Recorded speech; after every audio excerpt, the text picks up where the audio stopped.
Welcome back to Mr. J's review of early Doctor Who. And to be perfectly honest, yes, this video came out a couple weeks ago, but I was all over the place with that mess and I screwed up the audio. So this time I'm going to do it again, and I'm going to do it right. So, picking up where we left off in the previous video,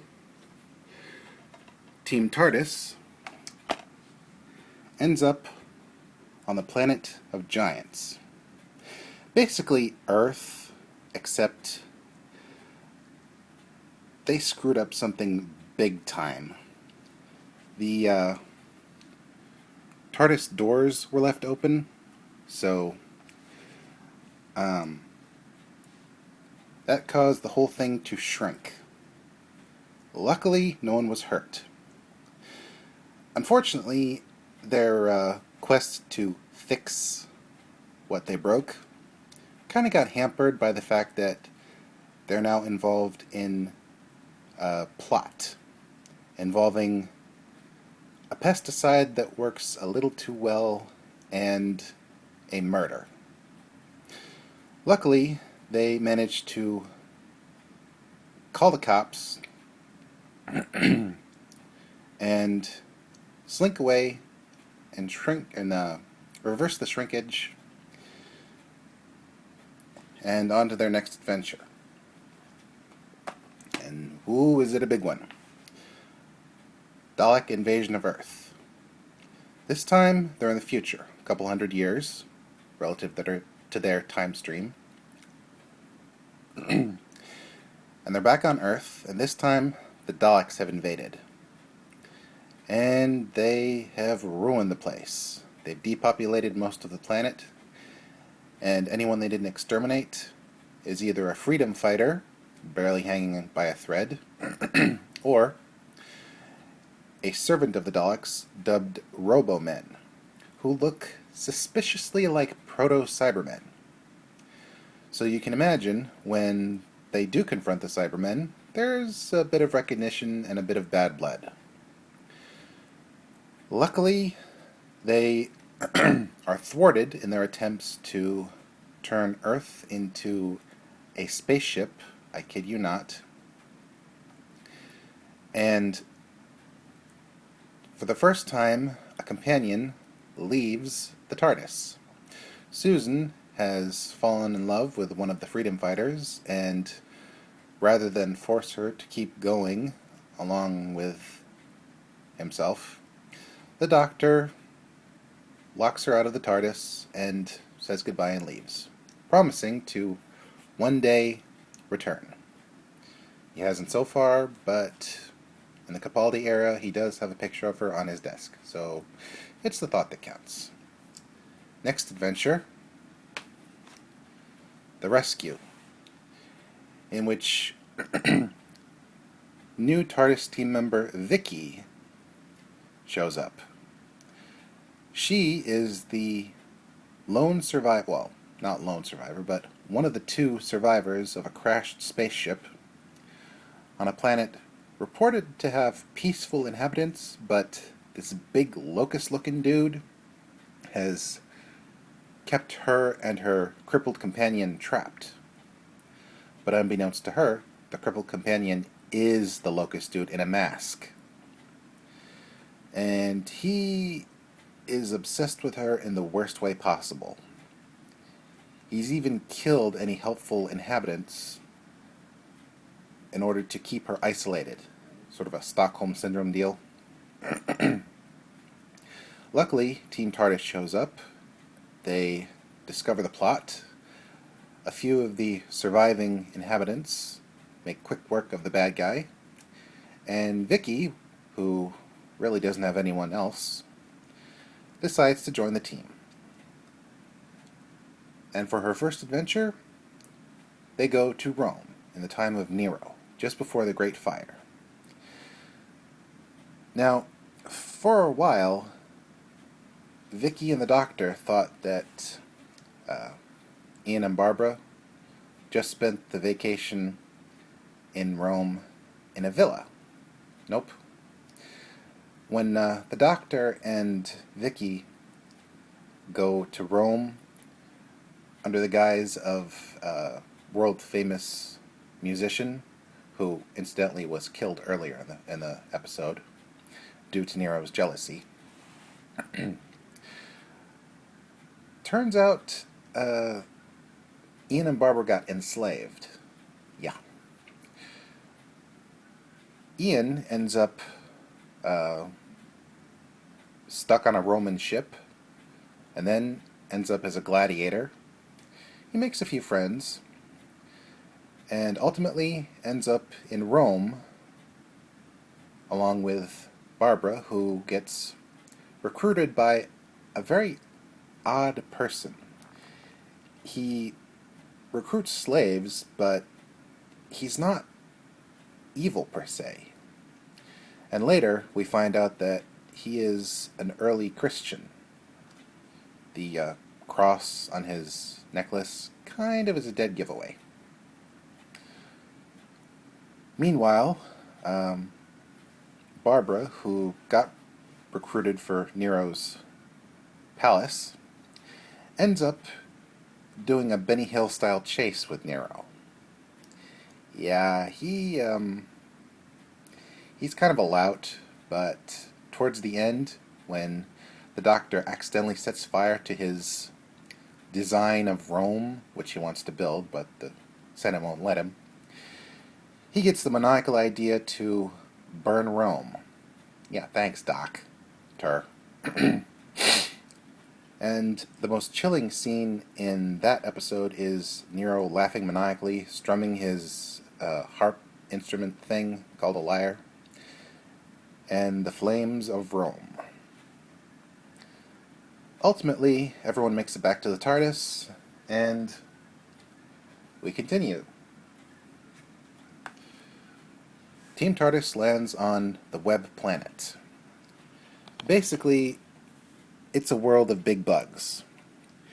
The seemingly peaceful moth-like Menoptera and their giant workhorse creatures, ants, called Zarbi.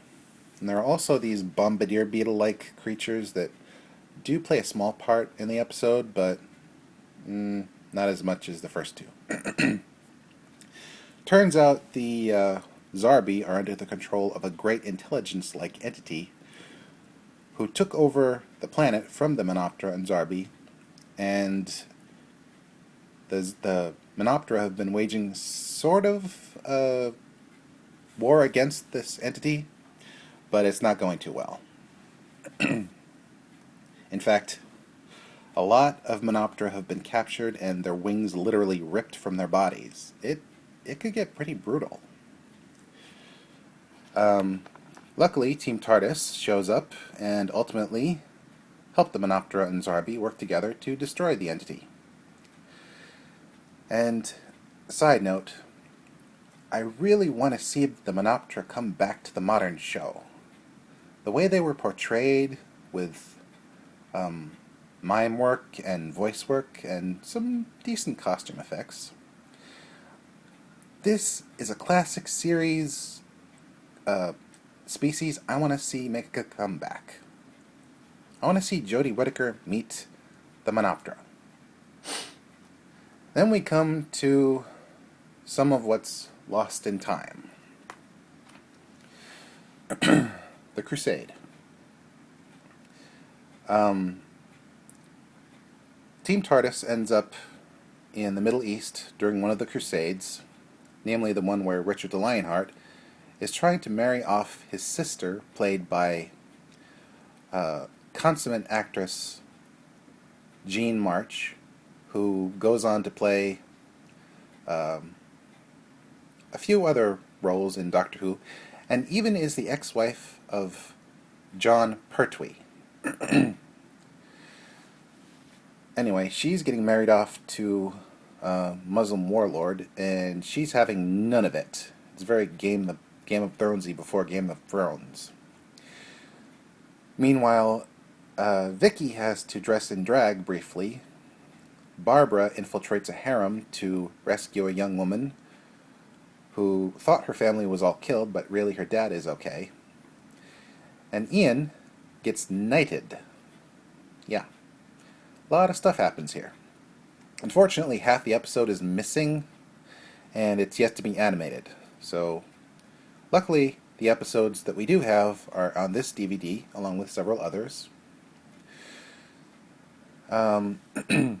Hopefully that episode, well, serial, will someday get animated, but I'm not keeping my hopes up. Anywho, after they leave the Middle East, they end up on a planet with a space museum. The planet's been taken over by hostile humanoids who've murdered all the adults and enslaved the children. Luckily, the children are getting older, stronger, and are trying to form a resistance. Now, something strange happens with the TARDIS. They jump a time track or something, and that causes them to materialize as sort of ghosts. They can't interact with anything or anyone, and they end up accidentally getting a vested interest in liberating this planet because turns out the owners of the museum, the hostile humanoids, they're going to put Team TARDIS in the exhibits. Heck, they were even able to take out a Dalek and put its shell on display. So, who knows what these beasts are capable of. Luckily, the time track resets. They manage to hook up with the rebels, and ultimately, the bad guys are defeated.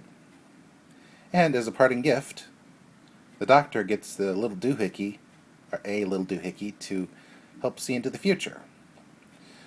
Unfortunately, the first thing he sees are Daleks planning on tracking down the enemy of the Daleks, namely the Doctor, which leads us to the chase.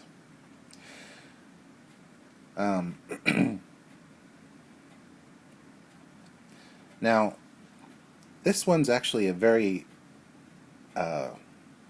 poignant episode because it leads us through all of time and space. The Daleks pursue Team TARDIS with a vigor that is very chilling. They chase them to a desert planet populated by fish people. Just go with it. And they end up in New York, where a very obvious British guy playing a Texan comments on Team TARDIS and the Daleks. Yeah, specifically, they landed on top of the Empire State Building. The first time time travel is meddled in New York. And it's this episode. Then they end up in the 90s in a fake haunted house where some of the robots in the haunted house, mimicking classic Universal monsters, take out a few Daleks. Surprise, surprise.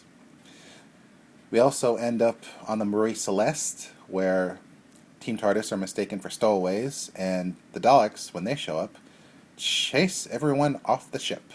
Not even into lifeboats, but off the ship. So that's how the Marie Celeste ended up a ghost ship. Who knew? And finally, they end up on a planet of hostile fungus. Okay.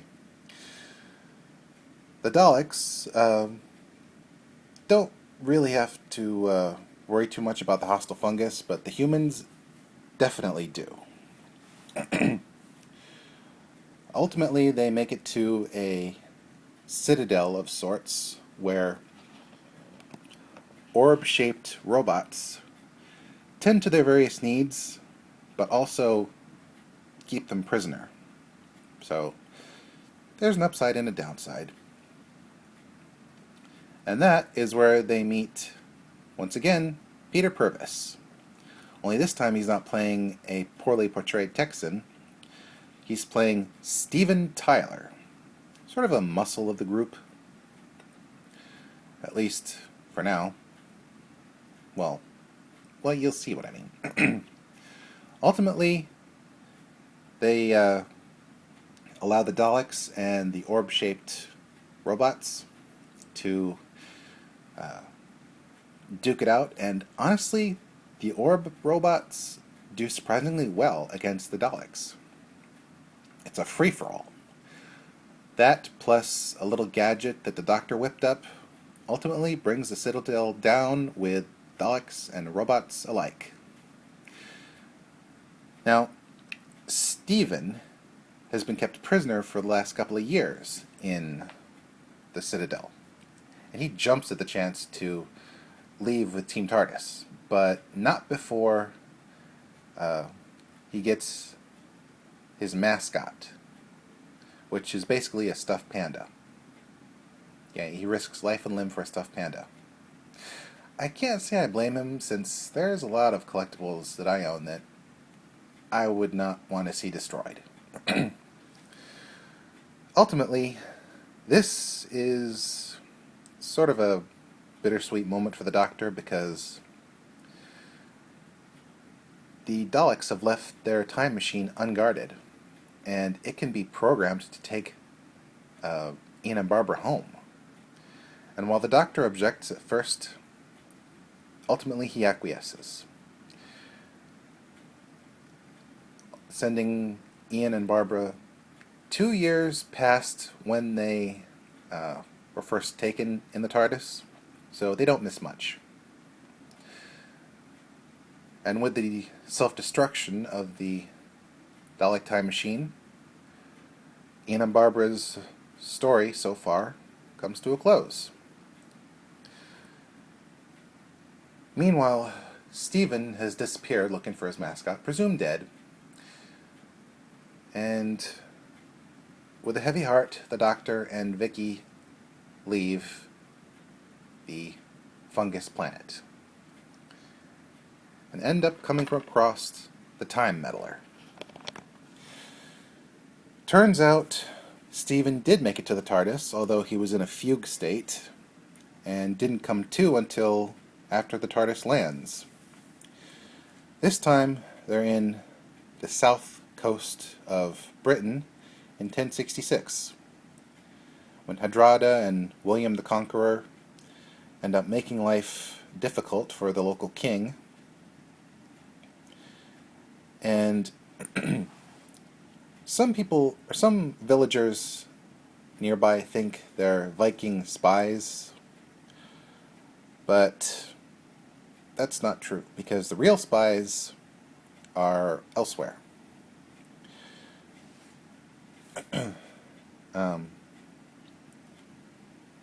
Vicky and Stephen, they go explore, don't do much. They do come across a monk who inexplicably drops a wristwatch. Yeah, a modern wristwatch. And the Doctor, who has some very odd feelings about this monk, decides to check out the local monastery, which, as it turns out, is a front, because the monk is actually a Time Lord, like the Doctor. Even has a more advanced TARDIS. Turns out the monk likes to meddle with time. He gave Da Vinci ideas for various machines, and he plans to destroy Hardrada's fleet, so William the Conqueror never becomes king. Now, we don't know what that would do to the time stream, well, apart from the space bats. But we do know this. The monk supposedly is acting altruistically, but the Doctor thinks he's probably just a troll, you know? Luckily, with some help from the villagers, who kind of brutally butcher the Viking spies, which has not survived print, but there is audio and a bit of a script detailing the lost 12 seconds on the DVD. Ultimately, The monk is thwarted. He never gets to use his big gun against Hadrada's fleet. And the Doctor even sabotages the guy's TARDIS, so he is stuck. And with that, Team TARDIS leaves for another season. Next time, we explore the desert years of Doctor Who. See you then.